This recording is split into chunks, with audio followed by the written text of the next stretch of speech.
How to create a floor. Go to your level 1 floor plan, go to floor, choose whatever type of floor you want.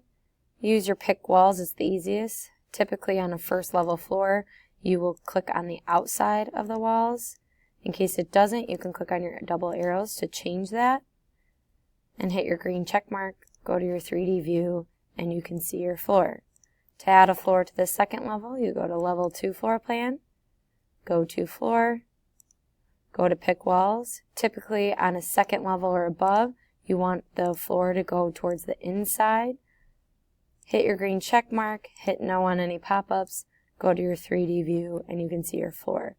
To edit your floor, click on it, go to edit boundary, go to a top-down view. If you need a hole for stairs, you can add a hole. Hit your green check mark, always hit no, and then check it out in 3D view.